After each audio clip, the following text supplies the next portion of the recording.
Hello and welcome to Sim Radio here on the Sisters in Music Network. It's Monday Music Madness and you're tuned into Mixing It with Nicki Kris. This is Nicki, and in case you don't know anything about me, I'm a singer-songwriter from Raleigh, North Carolina. My show celebrates women in the music and entertainment industry, providing an avenue for them to showcase their talents.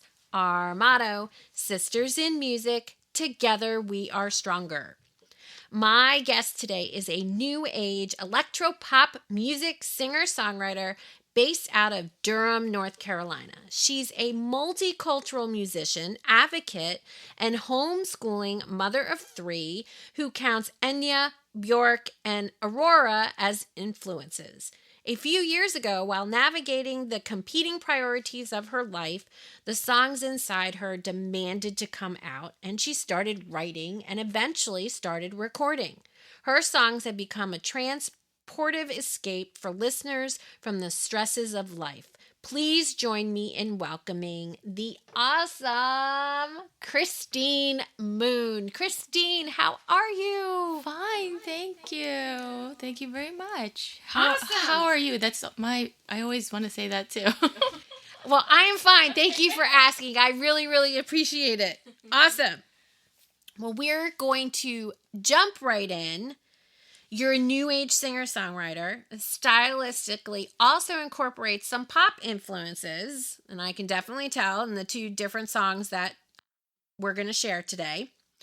Why did you start making music when you did? Was there like a specific event or circumstance that inspired you to create, and why in this particular style?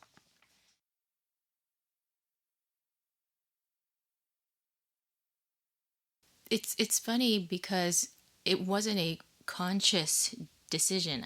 After having three kids, and actually no, it was after having my first child, I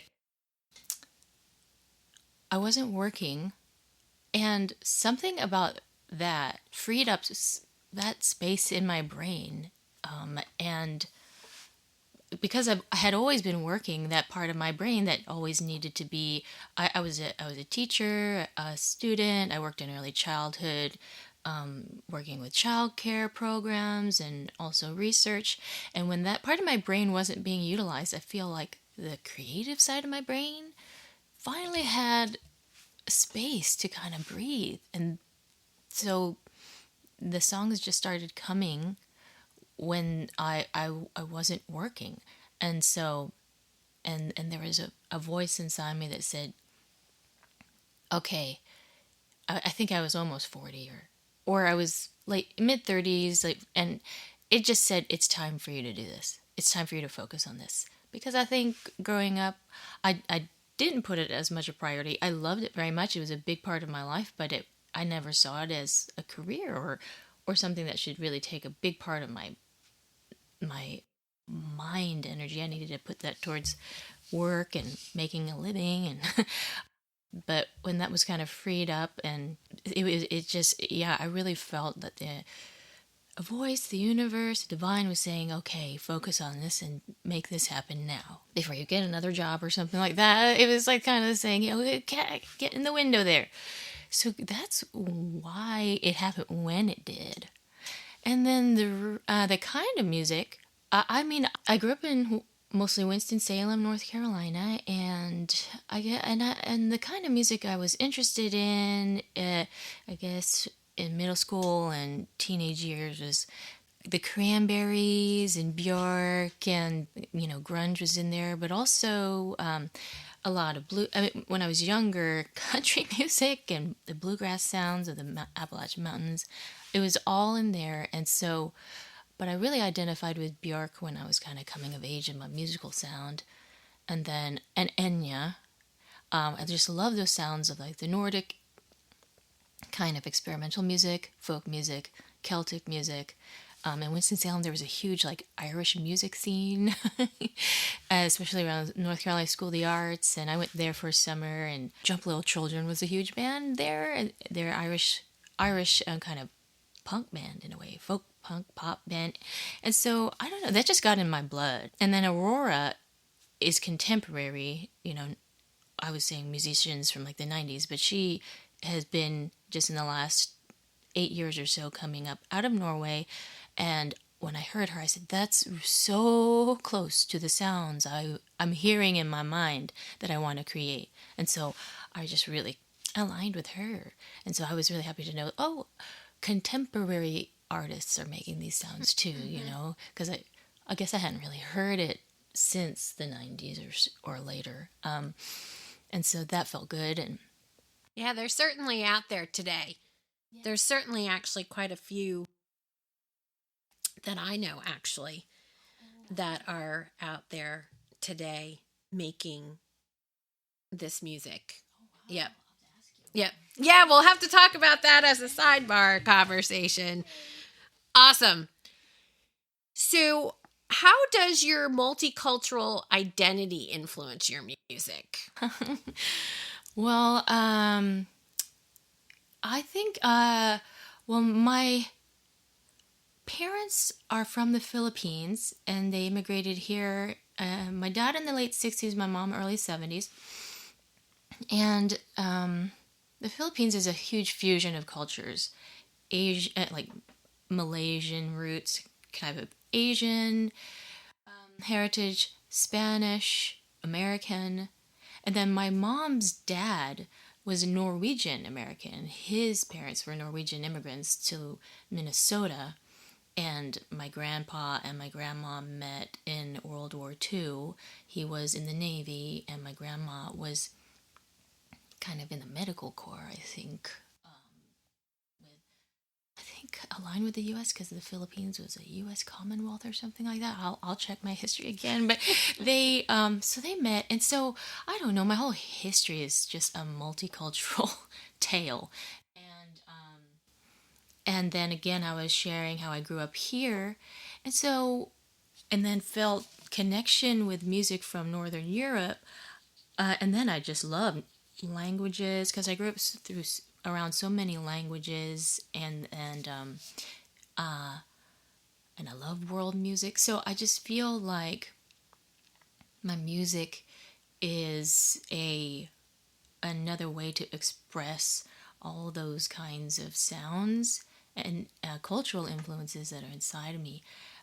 I think a lot of my sounds more of the kind of Nordic, Celtic, pop, European sound, but I do love hearing the Appalachian folk sounds coming out. They're deep inside me too, and then the Filipino, Spanish. I just feel like it's just kind of all in there. Yeah. Well, and that's good because it allows you to have different areas or cultural influences to pull from, right? And actually give much more flavor and color to the songs that you create and write. So it's actually a great... So. Yes, definitely. So your lyrics and style are very visual and cinematic in tone. Where did that come from? And, how does that portray like what you're trying to say with your music? What does your music say about you by incorporating those aspects? That's interesting because I never thought about it as visual or cinematic until, like working with producers and maybe because I liked watching movies and it came from there. I'm not totally sure, but I just think it's emotion, and maybe that just is how I express the emotion, and it comes out sounding like that. But I never kind of consciously think of it in that way. I do like the notion of it being an experience and feelings, the song, rather than, I don't know, nothing, sit and listen to my story, kind of, it maybe more of a background sounds, or of a feeling that you're sitting in, like, and experiencing through your bones and cells, rather than too much through thinking about thinking. it. Yeah. So maybe that's what that is. That it's kind of an accompanying you whatever experience you're doing while you're listening to it. Okay. Awesome. No, I mean, and that makes total sense for the type of music that you're actually doing, because a lot of new age music is used in, like, you know, meditative type sports, things like yoga, Pilates, and things like that. So I go to yoga, and I'm often listening to the music that is being played to see how it actually makes me feel when I'm doing my practice. And I get more out of my practice with music that is more ethereal, if you will, you know, and soothing, like classical music, new age type music, than somebody who's maybe playing, you know, like an Ed Sheeran song. Because I have been to classes where they play those types of songs, and I'm like, that's, you know, that's great, but it's not really helping me with my practice, because it doesn't emote the same way that like a more you know, new age type of song would. Well, you just put it perfectly articulated. Yes, exactly that. And that it reminded me of saying that you hear that in yoga. A part of my musical journey is dedicated to healing, and I want that kind of, like you say, ethereal healing. I want to create that kind of space for people who need it. Yeah. Yes. Yep. Excellent. Well, it's a great spot for us to share one of the songs that you brought with you. Could you please tell us about Lark? What's it about? When did you create it? Okay. Well, Lark is about, well, it came out after I and a lot of loved ones I know experienced postpartum depression, and some with postpartum psychosis. And I experienced it to a certain degree, not as heavy as some women that I've supported and helped. And it's a scary time, and it's not talked about enough, as you may know. And I just felt like I wanted to write this song. And lark is a symbol in a lot of literature and Shakespeare also. It's a bird that can continue to sing once it takes flight, and it's one of the first birds in the morning in certain parts of the world. And so I kind of like that image of you know, going up, taking flight, and singing after a dark period. And so it's a kind of a message to anyone who can gain from the desire to empower and help people know they're not alone through their darkness. But it was kind of specifically came out of experiences I had with women who had fallen into a deep, dark state after, or during pregnancy, after pregnancy. And so that's kind of like specifically where those lyrics came from. But it can speak to anyone who's in a dark place, and that you can come on the other side of it. And it's a song to help you go through that, but also acknowledges it's hard. Yeah. Yeah. Awesome. Well, we're going to play this for everyone, and you are going to love it. So here is Lark by Kristine Moon. I was drowning in the darkness. Now I am a lark with a message for you, through you.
absolutely wonderful. And one of the things that really struck out to me when I first listened to this song is I love the different textures in your voice. Oh, thank and you. it actually correlates back to your influences, because I can certainly hear those influences in that song, in how you actually articulate and follow the melody in some ways. So I loved it. And again, it takes me, you're welcome. And it takes me back to, again, like going into like my yoga practice. You know, I was like, because when I was first listening to it, I said, oh, this would be great in a yoga class. This is like perfect for that. So job well done. But it definitely is. I can definitely see now, knowing the story behind the song, because I listened to it and didn't know the story behind the song. So now, knowing the story behind the song, I can certainly also correlate and relate to the fact that it is a healing song, and it could actually be interpreted, you know, even though you wrote it specifically for, you know, postpartum, it could be used by anyone. Yeah. It could actually relate to anyone that's struggling through time. So nice done. Nice job. Thank you, Nikki. That's welcome. A big thank you coming from you. Oh. I mean, to you, and compliment coming from you. You're quite welcome. So besides the ones that we already mentioned, Enya, Bjork, Aurora, you know, any other musical influences? And if so, what do you like about them? And if you don't have any other musical influences, pick one of the three that we already mentioned and tell me why you are partial to that artist. I do have many other influences, but those are kind of the top three. Believe it or not, some of my firsts were country music. Kind of old school, like Patsy Cline. I remember being young and being obsessed with Patsy Cline, but I didn't know when I was young how depressing her songs were. I mean, those are such hard topics, but her voice was just, it's divine, and you can just hear the pain, and it's gorgeous. And so, yeah, I remember when I was a little girl, she was the first kind of female singer that I could really feel deep emotion from, that I could emote with. And maybe that also was some of the roots of how emotive my music is. And the movie Sweet Dreams, just like, it just floored me. And so I've always, maybe that's the reason why I have a cinematic piece to it too, because I always, the movies always added to the music of, you know, the biopics of musicians always also like added to what I knew about what their voice meant. So anyway, so she was I wanted to sing like her, and it was so hard. I remember when I was young, her voice is incredible, and I was like, this is so hard to sing like her. Like, she would sing that sweet dream, and I remember wanting to like try to do that all in one breath, and it was so hard. I'm like, this lady's got lungs, amazing. But yeah, she was one of my first kind of influence when I was super young, you know. But to talk about those three, I mean, they're all amazing. But Enya, I think I don't know. I went to a Catholic school, and we had Irish priests, and I loved their accent. And then, again, I was saying there was a big kind of Irish folk music scene in Winston-Salem, North Carolina, growing up, especially around the School of the Arts. And so I just love that magical sound. And so Enya, when she came out and it kind of melded Irish folk music and the Gaelic. I mean, I love languages, and her music, but with also a pop vibe, yep. And getting into mainstream, that I just fell in love with that. And so I love that sound of a healing sound, because yes. Even though I loved the kind of grunge era where I kind of grew up in, and I also loved Jewel. I was like a Jewel wannabe when I was a teenager and all that, but I knew I didn't want to make music that was kind of on the angry side. And grunge, you know, has a lot of like kind of angst, which I love too, but that's not how I wanted to sing. I always felt Enya was how I wanted to sing. And so because of the peace and the healing that she seemed devoted to in terms of creating her sounds. Yep. And I wanted to do that too. That makes total sense, and it's very funny because I'm sitting here, I'm like laughing. I'm like, you're like naming all these things. I'm a huge Patsy Cline fan, and I also listen to Jewel. You know, so I mean, it's like I'm sitting here going, yeah, I remember doing that too. And it's funny because like I always call myself the alt junkie rock star wannabe at heart. Yes. You know, because that is the type of music. Well, I tend to lean more towards pop, but I really love rock and roll. I really love, you know, I mean, Joan Jett, Pat Benatar is my all-time idol of all time. You know, amazing. I mean, so like, you know, Stevie Nicks, that like, she's amazing. Those unique, like voices. Joan Jett, right? You know, I mean, all of that. So, but it's interesting too because some of the people that you grew up listening to, I'm a big Jewel fan. I actually think she's wonderful as well. So it's funny. I know when she came out, and her poetry too. I remember getting her poetry. Yeah, her poetry is very moving. Yeah, and she had so many textures to her voice. Yes, she does have a lot of vocal ability that I don't think people actually realize. Yeah, because she would have a folksy sound, but then she would like bring out like some babyish sound. Yeah, I mean I don't want to. It's not condescending, but like she would kind of just have all kinds of texture to her voice, and I was like. She was one of the first artists who were like, "Oh, you can do kind of whatever you want. You don't have to stick to a certain genre in one song." Yes, exactly. Like everywhere. Exactly. Awesome. So we talked a little bit about, you know, one of the things that you hope to get, your listeners hope to gain from your music is like this healing feeling, and helping them move forward or being more, you know, surrounded by the sound, being very emotive. How do you feel that your fans or listeners, you know, have you achieved that? Do you feel that you've achieved that based upon some of the feedback and things like that you've gotten from your music? Oh, nice question. I'm still kind of a newbie, and so I've gotten some feedback, but not a whole bunch. But the feedback that I've gotten, especially around Lark, when I first released Lark, that was really moving. And I actually heard from a lady, I think she lives in Carborough, North Carolina, and she works for I think Postpartum International. And when she heard that, she said she just cried and cried. And her message to me was just so heartfelt because she works with a lot of women in this situation. And she actually invited me for an interview. And I also included my sister-in-law who went through postpartum psychosis. And my sister-in-law is an awesome advocate now. And so I feel comfortable sharing that. And we had an interview with her for Postpartum Support International, PSI. And so that was really wonderful that she was so moved by it. And so, I kind of have heard that similar, like you're saying, it does feel like a yoga class type feeling. And yes. I don't mean to like keep going back to that. I need yoga. I need yoga. Yeah. But it is that song in particular, because it is very different from the second song. Yeah. Is very ethereal. I keep going back to that word, or heavenly, if you will, right? All encompassing.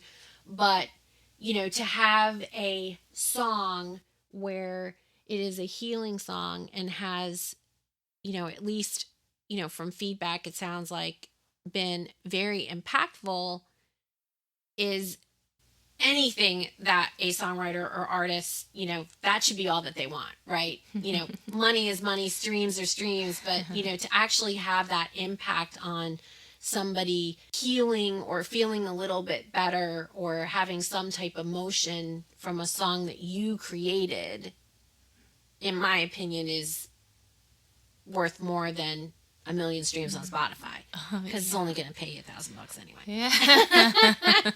Well, thank you. Absolutely. Thank you. You're welcome.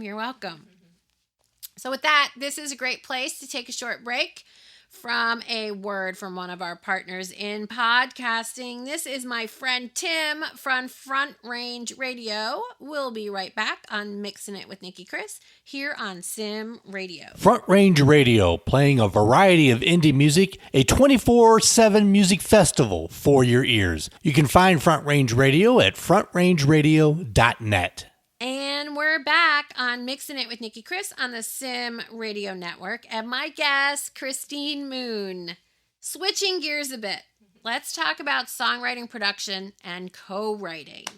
What have you learned during your musical journey so far that basically is like, okay, here's where I am. This is what I've learned. What have you learned so far? I've learned that how it's manifested in my life is I come up with a melody in my mind, or I hear something and I kind of take it and tweak it.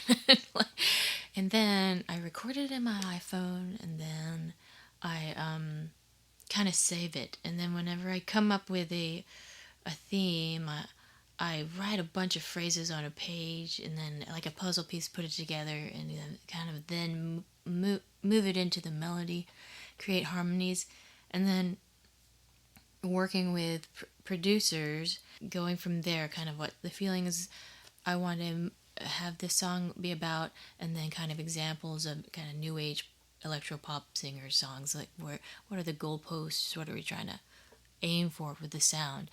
That's kind of been my process so far. Again, I'm a newbie, so it's kind of like it's always evolving. I hope for the better. I've learned that it's important to work with producers that just really believe in you and support you and empower you. And I worked with a producer before working with Kevin McNulty of Symphonic Studios, and he made beautiful music with me. We didn't totally align on a lot of things, and so I saw how that does affect the songwriting process. And so I think it is important to find people where you just feel really free to express yourself however you want to, no matter what sounds commercial or what would be sellable in the mass Cookie cutter? Exactly. Just kind of, especially when you're just at an age where you just kind of like, this is what it is, not trying to sound like anything else. So yeah, you really want to work with people who are on your team and really believe in you. I completely agree. Finding individuals that you're comfortable working with is actually... Yeah, not trying to change your sound. Yeah, to make it not trying to change you, not trying to go down a different path. And, I have been there myself when I first started out as well, where somebody's like, no, you need to go this route. And I'm like, not me. Voice does not lend itself to that genre. Trust me, will not work. And, it took me actually proving by recording a song and then going, yeah, right, doesn't work. I'm like, told ya. Mm-hmm. So, yep, exactly. Yeah. You definitely have to follow your heart and be your true self and find people who are willing to support you in that endeavor. Definitely. Yeah. So you've learned that, and that's a big, big lesson to learn, especially just starting out. Anything you hope to learn in the future as your career progresses? How women can support women, and absolutely, kind of want to learn from all, kind of Nicki Kris mentors, and you need to keep learning from all the women. And then just like you were saying, just still trying as much as you can to stay true to your sound, where you come from, everything that makes you, stay true to that sound, and work with people that honor that more than trying to make commercial and make a commercial type product, if you will. In your genre, and I'll be very, very honest. In your genre, your music is actually, whether you like it or not, is extremely marketable and extremely commercial, especially in sync placements, film placements in particular. Obviously, I keep going back to the yoga. I'm sorry, but no, I love it. I need yoga, like I said. Just think about it from, studio music, people listening to things, even on hold music, right? All of those things, like new age music is extremely commercial in that regard. Very much so. Much more so than the music that I make. Because mine tends to lean more towards like specific, it has to be like a specific spot in a film where something would fit, right? Okay. It, like playing on the radio when they're sitting in a bar, something like that, right? So it's actually, even though I don't think you look at it that way, but you being true to yourself and the type of music that you want to produce in terms of like healing music is actually very commercial. Oh, well. It really, really is. Well, thank you. And I'll support you through your, we all just need to support wherever. Exactly. And that's been an interesting thing too, Nikki, the whole, and I've never really, because I'm so new to this industry, the idea of genre, because I feel like I grew up in a bicultural way, multicultural way. I was in a Filipino house, and you walk out the door and you're in southeastern United States. I mean, so genre, to me, naturally, it always felt we are all a mix of genres. So can we all just be that way with music in terms of like it?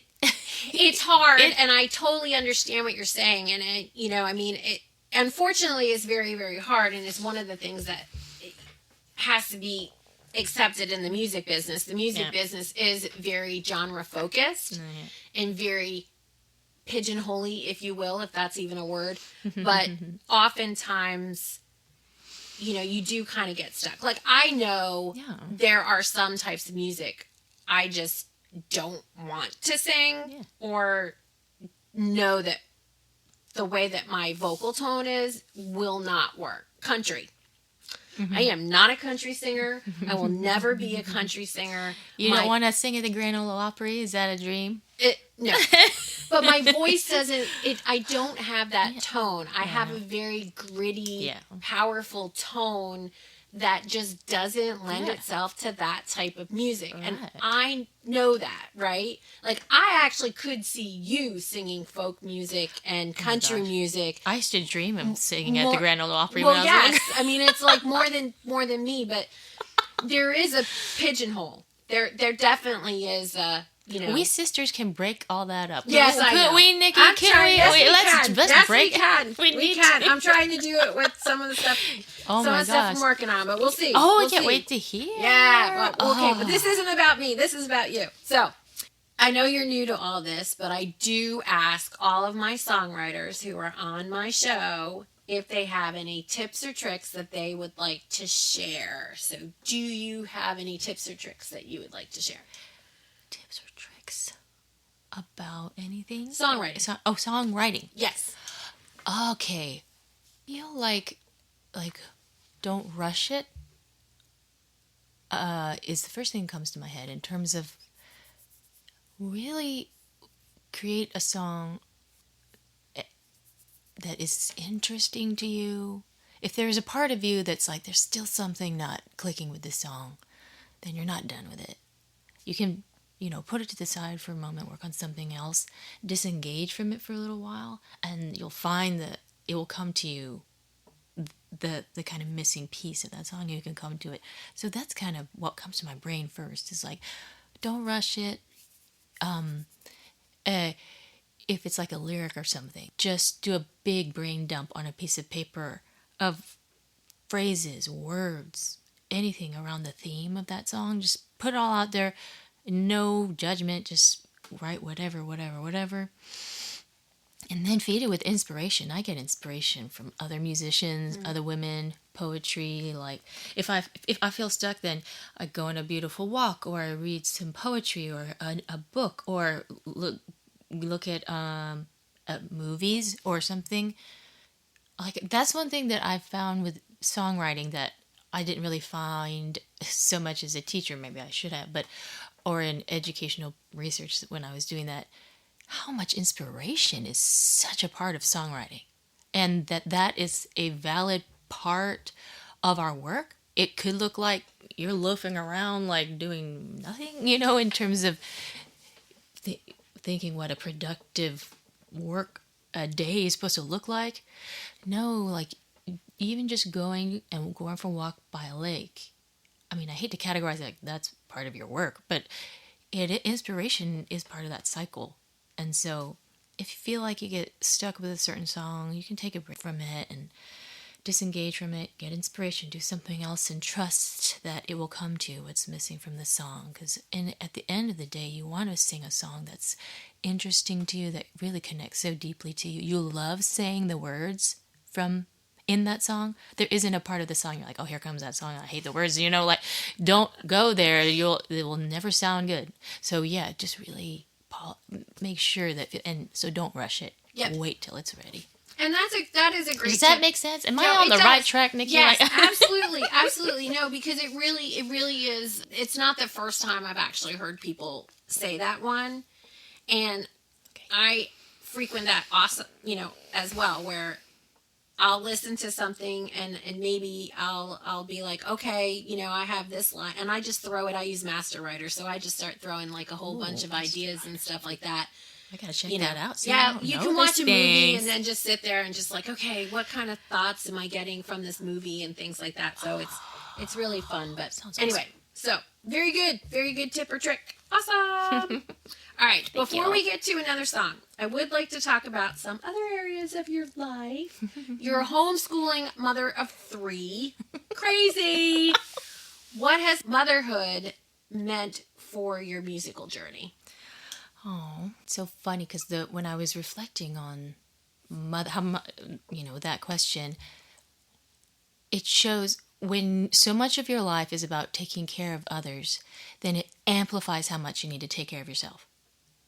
And so that's one of the big things that motherhood has contributed to my musical journey, is like, oh, I really need music to be able to process all the things that motherhood is putting in front of you, gently placing in front of you, or shoving in your face in front of you. You know what I mean? So it was one of those things, like, kind of like you need to eat, you need to breathe, you need to blink, you know, you use the bathroom, like, you need to sing. And it just became really clear that you need this in order to be a good mom. That's what it has taught me. Well, and that's not uncommon, because I'll actually use, you know, my same experience. I mean, I used to do music when I was younger, actually wanted a career in it, and life happened. So did the very similar to you, went off, did other things, had kids, and then was like having a conversation with my oldest going, well, you can do whatever you want to be and always follow your dreams. You know, that same like mom statement, right? That all of us moms use. Yes. And then you're like going, oh, yeah. Right? You're like, wait a minute. Oh, yeah. Why am I not following what I really feel I should be doing? So there's so many answers to that, you know. Yes. Societal, all this stuff.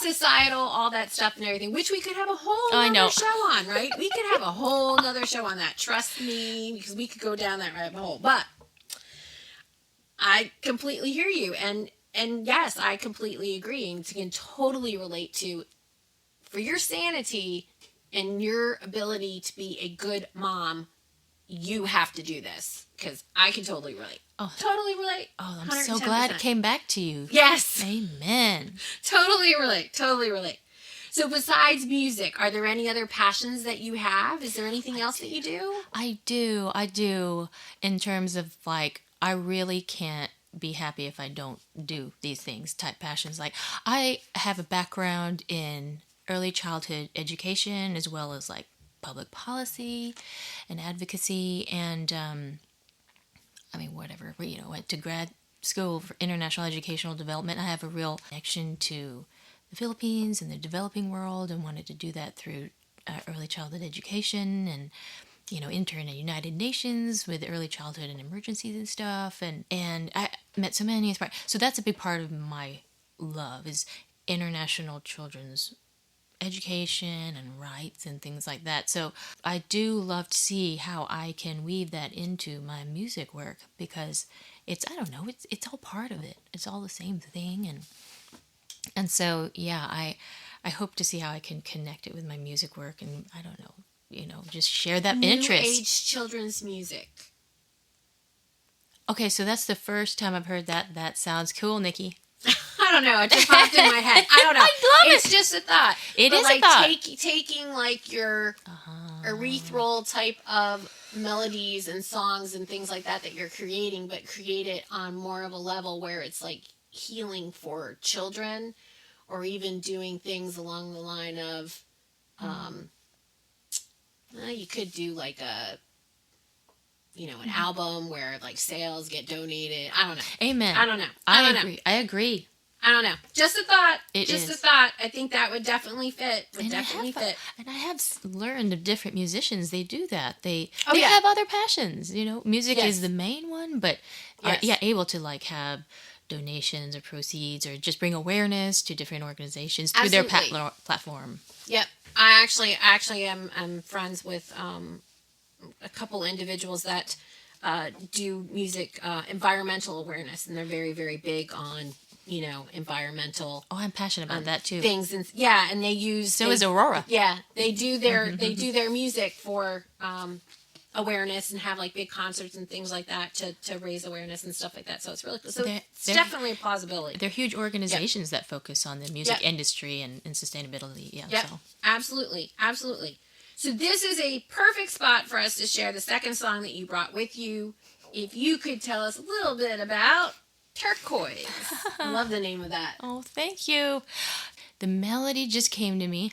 I remember I was like picking up my car keys, and the melody, I don't know, does that happen to you, Nicki? Like so Sometimes. random. Like I'm picking up my car keys, and the melody came to my head. And I said, I love this.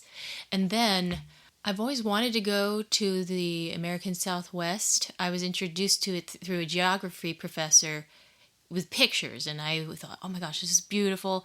And I don't know what, but that melody and that desire connected. And so I kind of made lyrics. It was kind of like a love song, but using kind of like the landscape of like Joshua Tree Park and Zion National Park. And turquoise is kind of the color of the Colorado River around there. And that, it's like such a kind of random thing, but it came together. So yeah, like another tip, just let the random things come together and make it happen. Just let it happen, even if you don't really know why. Oh, that's so awesome.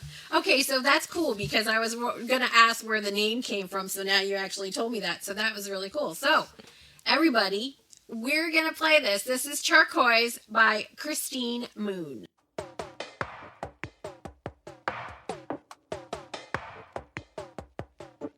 Flailing around, stubbing toes in crazy town, blue black crows, crusty view, no one knows. You hold my hand in the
absolutely awesome and definitely different than Lark. Yes. It's definitely got like that poppy influence, that flair and all that stuff. And it's a fabulous song. Oh, and thank you. And I love these things because I listen to these songs and I have no idea what they're about or like how they came about. And then you explain them.